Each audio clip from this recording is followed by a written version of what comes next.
Central Housing and Planning Authority distributes 1,000 house lots through their Dream Realized housing initiative. Fatal accident on the West Coast of Demerara leaves one dead and another seriously injured. Ministry of Health to commence administering the second dose of Sputnik V tomorrow. In the region, Russia, China, and the US compete for vaccine influence in Latin America, and internationally, Olympics attracts Japan public interest despite ban on spectators. Greetings and welcome to another edition of Channel 2 Headline News Update. I am Bibi Bacchus. Thank you for joining us. The Central Housing and Planning Authority will distribute a total of 100,000 house lots in Region 4 at a two-day Dream Realized housing initiative. Minister of Housing and Water Colin Crowell and Minister within the Ministry Susan Rodriguez today commenced the distribution at the National Stadium Providence. Individuals who fall under the low-income bracket benefited. House lots were allocated for Block 18 Plantation Grove, East Bank, Demerara. Recipients of the house lots, most of whom have been waiting for years, are grateful to the government for expediting the process. It's meant a very lot to me because renting a house is not easy. It's a lot of expectation out there. Owning your own house today or own house lot is really an extremely exciting thing today. Atola Green, a single-parent recipient, says she feels overjoyed and this is a great accomplishment as a single parent. The CH&PA also distributed 334 land titles or transports to persons in the region. Lawrence Crawford, a land title recipient, says he feels empowered since there is so much you can do with a title in your hand. Meanwhile, Minister Crowell announced that the government will be distributing over 6,000 house lots by August 2nd and thousands more by the end of the year. On the eve of our first 1 year in office, we will be committing 6,200 plus allocations. And in this our calendar year, for the rest of this year, the citizens of Guyana, the allottees that are awaiting, can be assured we will be allocating a minimum of another 6,500 lots. The distribution will continue tomorrow. One man died and another was seriously injured after a car plowed into the back of a pickup truck, lost control and ended up in a yard. More from Esther Silvers. Police are investigating a fatal accident on Saturday around 5:45 p.m. at the William Public Road, West Coast, Demerara, which left one man dead and another injured. The deceased, 54-year-old Kenneth Smith of Ocean View Iflot, West Coast, Demerara, while a 45-year-old Rampol Sonshen, a carpenter of Tushin New Scheme, East Bank, Essequibo, remains hospitalized. According to a police report, motor vehicle pickup GPP 8150, driven by 39-year-old Sahadio Singh of Haijoni East Bank, Essequibo, was proceeding east along the public road when the driver alleged that he turned on his right traffic indicator to the south into the Harry Kisoon Street. Whilst doing so, the driver of PZZ 9052, a 21-year-old Tyro Lee Aping, lost control of his vehicle and collided with the motor pickup before crashing into a fence along the northern side of the said road and finally colliding with the two pedestrians who were standing in the said yard. As a result of the collision, both vehicles were damaged and the pedestrians received serious injuries to their bodies. They were picked up in an unconscious state and taken to the Lenora Cottage Hospital, where both of them were seen and examined by a doctor on duty. However, Kenneth Smith later died while receiving medical attention. Rampur Soshen was referred to the West Demerara Regional Hospital suffering from a fractured left ankle and injuries to his body. For Channel 2 Headline News, Esther Silvers. Thanks, Esther. The Ministry of Health will continue administering the second dose of the Russian Sputnik V vaccine from tomorrow. Minister of Health Dr. Frank Anthony made the announcement during today's COVID-19 update. He said the vaccine will be given to persons who receive their first doses in April, followed by those who receive theirs in May. The period to receive the second dose of the Russian vaccine is between 4 to 12 weeks. As such, persons who receive their first doses in April and May are encouraged to visit the vaccination sites to receive their second doses. We have had some challenges with getting the second dose, Sputnik V, and as of tomorrow, we would be able to give those persons who require their second dose Sputnik V, who would have had their first dose, let's say in April. We've started that process. We'll continue. If there are anybody remaining from April to get their Sputnik V, we'll continue as of tomorrow. And we'll also extend that now to persons who would have received their first dose Sputnik in May. So the vaccination using the second component, those who require the second component, can come to any one of our vaccination sites tomorrow if they've had their first dose in April or in May. And then by the following week, we'll check the time period, and we'll probably be able to accommodate maybe more persons from May or maybe persons in June. The minister is urging persons to visit any one of the vaccination sites to receive their second jabs. He noted that in addition to the Russian vaccine, the ministry is also administering Oxford AstraZeneca vaccine and the Chinese Sinopharm.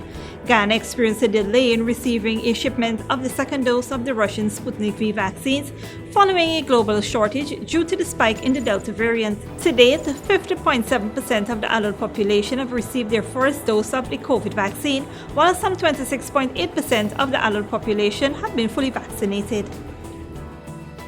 Don't go away after the break. Police investigating 2 separate stabbing incidents, and pensioner died in house fire in Region 10.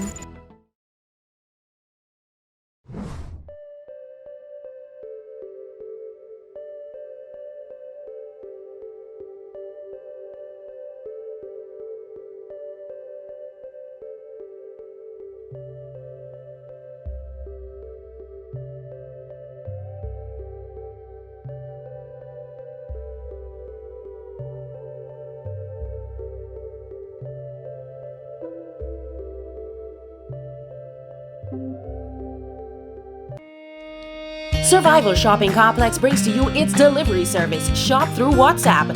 This process is simple. All you need to do is call or message your grocery list to 613-9683 and we will select your items for you and have them delivered directly to you, even out of town. This is convenient because we can stay on the phone with you as we select your favorite brands. We're happy to do your shopping for you. Contact us on WhatsApp today and shop price smart at Survival Shopping Complex. When you need money and you gotta get it fast, Creative Jewelry and Pawn Shop is the place for that confidential transaction in a quiet and secure location. You'll get the highest value per pennyweight for your gold and also enjoy the lowest interest rates and longest payback period too. Yes, for that instant transaction to solve a pressing financial problem. That Creative Jewelry and Pawn Shop, 46 Boyle Place, that's between the Ministry of Housing on Brick Dam and White Castle Fish Shop. Be your first and only choice. Creative Jewelry and Pawn Shop, safe and sound, solid and secure, always there for you. Telephone 231-7878 and 223-8955. Tastes so good. It's gotta be made with Alabama Baker wheat flour. Produced from quality soft winter wheat and quality enzymes to give a superior product that's guaranteed to be luscious, delightful to taste, and stays fresher longer. Alabama Baker wheat flour is perfect for breads, roti, puri, pastries, chow mein, pastas, and many other delights. Imported and distributed by Alabama Trading. 6566 Robb Street, Borda, and 23 Lombard Street. Telephone 225-5800. Welcome to Caspers Furniture. Find everything you need for your home and more under one roof in our newly decorated showroom. Our locally crafted furniture has been perfected over the last 60 years. From our hands to your home. We also bring to you our newly introduced lines of imported furniture and sleep center, where you can find a wide range of beds and mattresses. Caspers Furniture, furnishing homes for over 60 years. good girl forget things. What's the problem, Granny? I want money for borrow for those surgery. I was dancing and I fall and fracture my hip. If you need some quick money, you should check Lender's Jewelry and Pawn Shop. Lender's Jewelry and Pawn Shop, lot 238 South Road, Border, Georgetown. Get jewelry made to order in just 72 hours. We also accept vehicles. Lender's, best rates, longest payback period. Boys, I get through. Plus, I could dance again. Lender's Jewelry and Pawn Shop. Welcome back. Police are looking into two separate domestic abuse incidents that occurred over the weekend, one of which resulted in the death of a man. Here is more from Esther Silvers. Police are investigating two separate stabbing incidents over the weekend that has left one man dead and another hospitalized. According to a police report, the deceased, Anthony Parknaram, called Max, and the 28-year-old female suspect was in a common law relationship. They have 3 children together. According to reports, the deceased had a history of violence towards the suspect. The two had a dispute on Saturday, July 24th, which led to the deceased physically assaulting the suspect, forcing her to move out of their home and into her parents' house on Old Road, Providence. On Sunday, July 25th, around 3:30 p.m., the deceased went to visit the suspect. An argument ensued. He became angry and armed himself with a knife. Despite the suspect trying to flee, the victim cornered her and a scuffle ensued, during which the suspect heard the victim groan and saw him bleeding from the neck. As they parted, he walked a short distance and collapsed. He was rushed to the Diamond Diagnostic Center, where he died while receiving medical care. The body is presently at the Memorial Gardens Funeral Home awaiting a post-mortem. The woman is in police custody. Also, on Sunday, an 18-year-old man was stabbed by a woman at Tabitinga Drive, Letem Rupanuni, after he told her that he wanted to end their relationship. The injured man has been identified as Brandon Bailey. According to police reports, the man returned home yesterday afternoon and informed his 20-year-old lover that he wanted to end the relationship. The woman reportedly became annoyed and went into the house and armed herself with a knife and stabbed Bailey twice in his left arm. The man told police that he ran over to his cousin's home, who took him to the Letem Regional Hospital, where he was treated by a doctor and sent away. Up to press time, police were still looking for the woman. For Channel 2 Headline News, Esther Silvers. Thanks, Esther. An 83-year-old pensioner lost her life early this morning to a fire of unknown origin. That is Norman Semple of Block 22 Wismer Linden, who lived alone in a one-story wooden structure. According to reports, sometime between 2 and 3 a.m., the dead woman's neighbor, Alicia Prowell, said she was inside her home when she heard loud and continuous cracking sounds, which caused her to look through her window, where she saw the house completely engulfed in flames. She raised an alarm and residents in the neighborhood came out. However, efforts to rescue the pensioner were futile. The fire station was summoned and the fire was eventually extinguished. A search was carried out among the debris and the lifeless body of a female who is suspected to be that of Semple was discovered. The body is at the pensioner's funeral parlor mortuary awaiting a post-mortem examination. An investigation is ongoing. Also in Region 10, a total of $30 million will be made available to begin the first phase of the waterfront enhancement project at Wismer and Mackenzie in Linden. The Minister of Public Works, Bishop One Edgehill, last Friday announced during a visit to the mining town, where he met with several stakeholders at the Watuka Guest House to identify projects to modernize Linden's waterfront. The projects will include proper sanitary blocks, adequate lighting, and recreational facilities. According to the minister, all construction will accommodate senior citizens and persons with disabilities. The project implementation will begin soon. Don't go away after the break. Russia, China, and the US compete for vaccine influence in Latin America, and a visit to a Mexican town caught between criminal gangs. But before that, here's the bridge retraction schedule.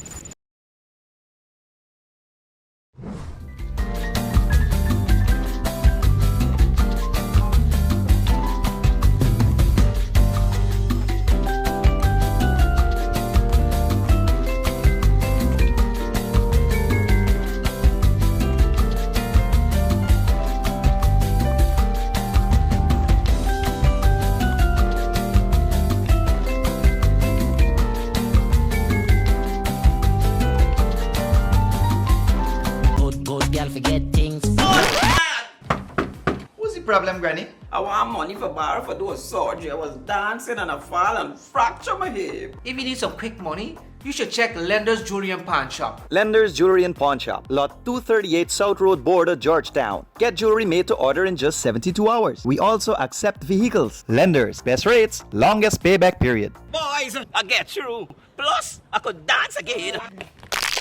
Lender's Jewelry and Pawn Shop. Welcome to Caspers Furniture. Find everything you need for your home and more under one roof in our newly decorated showroom. Our locally crafted furniture has been perfected over the last 60 years. From our hands to your home, we also bring to you our newly introduced lines of imported furniture and sleep center, where you can find a wide range of beds and mattresses. Caspers Furniture, furnishing homes for over 60 years. For decades, milk has remained the same. Until now. Introducing the Great Dairy Full Cream Milk from Alabama Trading. Enriched with vitamins A to D and calcium to promote healthy teeth, strong bones, and vitality. Great Dairy Milk is delicious and fortified to encourage healthy cell growth within the body. No wonder it's the #1 brand of milk produced in Ireland. Now available nationwide in 400-gram packages at leading supermarkets and wholesale vendors. Distributed by Alabama Trading. When you need money and you gotta get it fast, Creative Jewelry and Pawn Shop is the place for that confidential transaction in a quiet and secure location. You'll get the highest value per pennyweight for your gold and also enjoy the lowest interest rates and longest payback period too. Yes, for that instant transaction to solve a pressing financial problem. That Creative Jewelry and Pawn Shop, 46 Boyle Place, that's between the Ministry of Housing on Brickdam and White Castle Fish Shop. Be your first and only choice. Creative Jewelry and Pawn Shop, safe and sound, solid and secure, always there for you. Telephone 231-7878 and 223-8955. Survival Shopping Complex brings to you its delivery service, Shop Through WhatsApp. This process is simple. All you need to do is call or message your grocery list to 613-9683 and we will select your items for you and have them delivered directly to you, even out of town. This is convenient because we can stay on the phone with you as we select your favorite brands. We're happy to do your shopping for you. Contact us on WhatsApp today and shop Price Smart at Survival Shopping Complex. Welcome back. Now we take a look at news in the region and around the world. Russia has sent more than 80 tons of humanitarian aid to Cuba after the Caribbean nation was rocked by an anti-government protest 2 weeks ago.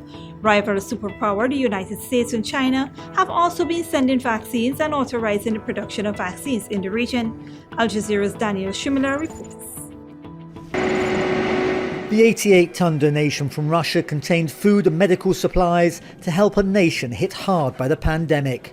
Cuba has seen its tourist industry collapse. The help from Moscow will be warmly welcomed, a reminder of the decades of support it gave Cuba until the collapse of the Soviet Union 30 years ago. So too will these supplies donated by Cubans living in the United States. We have a lot of needs when it comes to health, medicine, medical equipment, supplies in general. Russia has been active elsewhere in Latin America, its Sputnik vaccine one of the most widely used in a region where vaccine supplies have been sparse and sporadic. Unfortunately, across Latin America and the Caribbean, only 15% of people have been fully vaccinated against COVID-19, and several countries like Honduras and Haiti have yet to reach even 1%. To help rectify that imbalance, Russia is also authorizing the production of its vaccines in countries like Argentina, while Chile has signed a deal with the Chinese company Sinovac to make their product in the northern city of Antofagasta. If this plant is built, it would allow us to distribute vaccines all over Latin America. With perhaps more to come, and not just for the duration of the pandemic. So we are really looking forward to the long-term collaboration in this country. The Russian and Chinese authorities were quick to deliver millions of doses, as the United States, while Donald Trump was president, appeared unwilling or unready to supply them. President Biden has, since he came to office, tried to make up for lost time. Last week, millions of doses of the US Moderna vaccine were donated to Argentina, Peru, Brazil and Colombia. This week, the US sent a further 1.5 million vaccines to Honduras under the COVAX scheme, set up to ensure COVID relief reaches less well-off countries. Most here in Latin America don't much care where their vaccines come from. They just want a safe, effective jab and an end to the COVID-19 nightmare. However, Russia, China and the United States are all aware that in a region in which they've all long courted influence, many will remember who was there when they needed help. Daniel Schreiner, Al Jazeera, Buenos Aires. A state in southwest Mexico has seen some of the worst violence in the country in recent months. Al Jazeera's John Holman has this update on the situation. In April, Al Jazeera visited the Mexican town of Aguililla, caught between two criminal groups and all but cut off from the rest of the state of Michoacan. It was so isolated that we were the first journalists to get there since the fighting between Jalisco New Generation Cartel and Carteles Unidos intensified. Food, petrol and medicine was scarce. With the cartel war continuing, we wanted to check how the villagers were doing now. The answer? Worse. People are leaving the town, leaving us more and more isolated. We can't get down the highway to the towns where we stock up on groceries and work materials. It's hard to get food, medicine, and the government doesn't respect the agreements that they've made. Rafael owns a local carpentry workshop, but doesn't know how long he can keep it going. Even the internet and cell phone signal are on the blink. Our call kept cutting out. The tech services are non-existent. Nobody can give maintenance to those services or the internet, or even the electricity plants. It shouldn't have been like this. Back in April, we heard the police promise they'd clear the gang blockades off the only paved road connecting Aguililla with the nearest town, Apatzingan. I asked villagers if that's happened. This one wanted us to blur his face for fear of reprisals. It's a farce, a lie. The government hasn't done any of the things they've promised. They're sleeping, eating by the side of the road. They're like iguanas in their trucks. We go past and they look at us like zombies. You'd think that the National Guard is there to serve us, not the other way round. In fact, what villagers and journalists who tried to travel to Aguililla recently tell us is that there are now 5 checkpoints, all belonging to the warring criminal groups down that road. In the middle of them all, there's actually an army checkpoint. We're told it's just around the corner, just a couple of 100 metres from one of the criminal ones. But the army either can't or doesn't want to clear the road. And that's why we haven't been able to get there, and that's why we're reporting this from Mexico City. Aguililla became a national issue before the midterm elections. The president himself said he'd visit. Yes, I will visit, just after the elections. I know Aguililla as I know all of the municipalities in Mexico. I've spent the night there. I can tell you that in front of the main square, there's a hotel where I've stayed. He'd have trouble staying at that hotel now. It's been burnt out. But 2 days later, he changed his mind anyway. I'm not going because I don't want to stir the pot with the sensationalist press and our adversaries. While he worries about the politics of a visit, the inhabitants of the town are just hoping that someone, anyone, can come and help them. John Holman, Al Jazeera, Mexico. And internationally, there are signs the Japanese public may be warming to the Olympics. More than 70 million people in the country watched the opening ceremony, and the hosts have already racked up several gold medals. But COVID-19 infection rates in the city remains high. Al Jazeera's Andy Richardson reports. Despite official requests for people in Japan to watch the Olympics at home, many are taking any chance they can to witness some action. Here, a cycling race that went outside official venues. They're not allowing fans, but this road race is happening where we can watch it outdoors. I thought this might be the last chance in my life to see the Olympics in Tokyo. Since I never got to see the 1964 Tokyo Olympics, I thought, well, this time I definitely have to see it, but it's too bad that spectators are banned. There's been a rush of feel-good stories involving Japanese athletes, including a gold for 13-year-old skateboarder Momiji Nishiya, and that's helping to lift online support for the Games. The day before yesterday was the best day in the history of digital platforms of the Olympics. The day after was 20% more, and the day after was 20% more, higher than what we had expected. So clearly, the interest in the games is booming. There were 16 new games-related COVID-19 cases on Monday, but organisers insist the Athletes' Village is the most tested community in the world. The conflict in sentiments felt by many Japanese people was reflected in a survey taken at the start of the Games. Nearly 90% were worried that the Olympics would cause a surge in infections, but more than 70% said they were looking forward to watching it.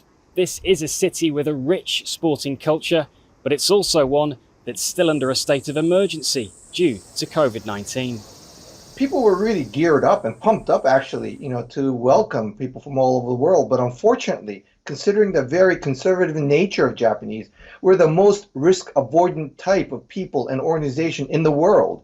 And for that reason, having another big wave of COVID-19 coming through, especially this variant type, it's also understandable that people are also backing off at the same time. Fans who should have been queuing up to watch sport are left to make what memories they can of an Olympics that remain tantalisingly out of reach.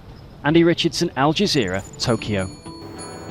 That is it for today's regional and international news. Here now is your 3-day weather forecast.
And that is all for this edition of Channel 2 Headline News Updates. Tune in on Tuesday at 7 p.m. for another episode. Be sure to subscribe, like, and follow us on Facebook and YouTube. Until then, stay safe and take care.